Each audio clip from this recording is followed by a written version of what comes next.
Olá pessoal, tudo bem? Nesse vídeo vamos dar uma olhadinha no PGAdmin.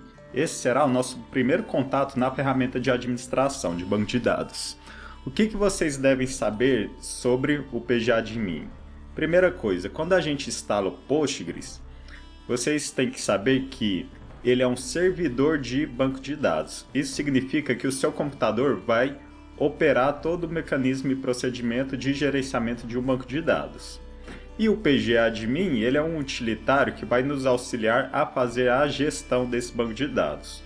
Como assim? Eles são elementos separados. Então, o PGAdmin é um gerenciador do banco de dados e o Postgre ele é o seu banco de dados propriamente dito. Em uma linguagem mais formal, nós podemos falar que o Postgre ele é um SGBD, que é um sistema gerenciador de banco de dados. E o PGAdmin, então, é uma interface visual em que vai nos auxiliar a fazer todas as operações em cima do Postgre. Utilizando o PGAdmin, nós conseguimos conectar com vários servidores de banco de dados, mas por enquanto vamos trabalhar apenas com o que está em nossa máquina. Então vou abrir aqui o PGAdmin para a gente dar uma olhadinha na sua interface. Essa aqui é a interface inicial do PGAdmin. Ele abre o próprio gerenciador no navegador. Então aqui na parte esquerda nós temos a árvore de navegação, que vai servir para vermos os servidores de banco de dados que nós estamos conectados. Então na nossa máquina vai ter esse servidor aqui, ó. Provavelmente em uma primeira execução vai pedir a senha desse banco de dados. Então é a mesma senha que você usou na instalação do Postgre. Então você não pode esquecer dessa senha. Quando eu expando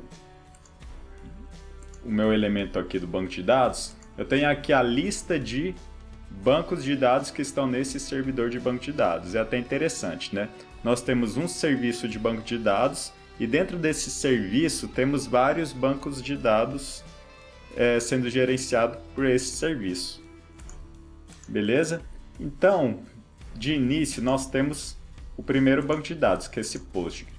Nós não vamos mexer nele em hipótese alguma, porque ele pode bagunçar algumas configurações do seu servidor. Então, toda vez em que a gente for começar a trabalhar com banco de dados para a gente criar as nossas tabelas e toda uma estrutura, a gente deve sempre criar um novo banco de dados.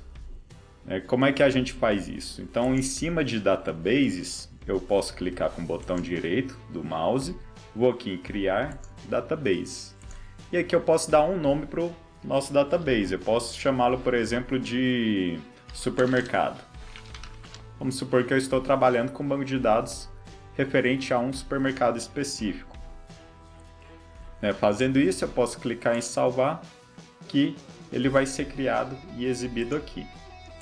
Então, voltando aqui na tela, nós temos um servidor de banco de dados e nesse servidor agora nós temos dois bancos de dados dentro dele. E aqui eu começo a fazer algumas observações em relação à nomenclatura dos objetos.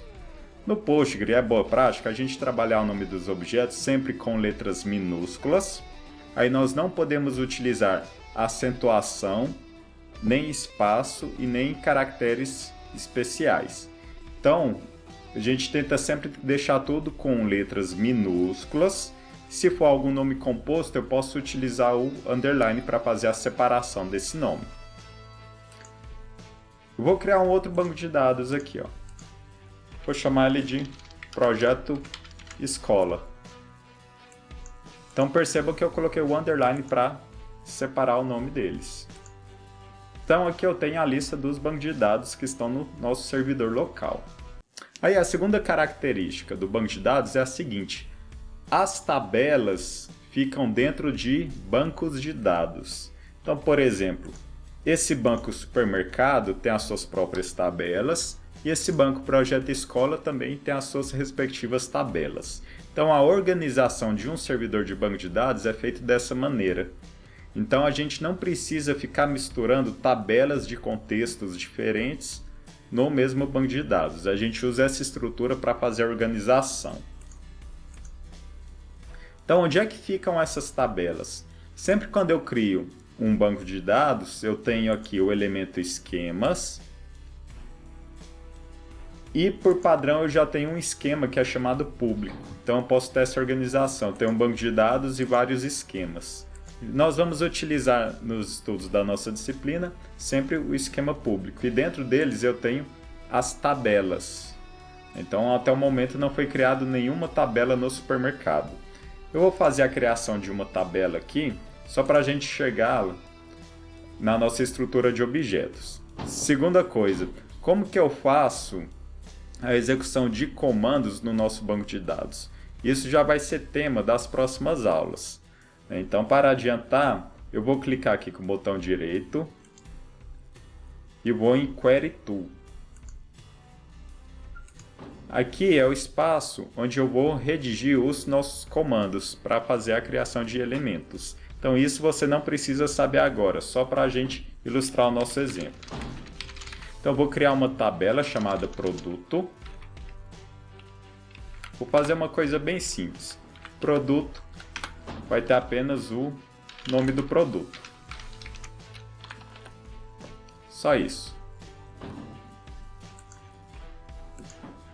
Então, como eu criei a tabela, ela já fica visível aqui no nosso esquema público. Então perceba que eu tenho a tabela produto no nosso banco de dados supermercado.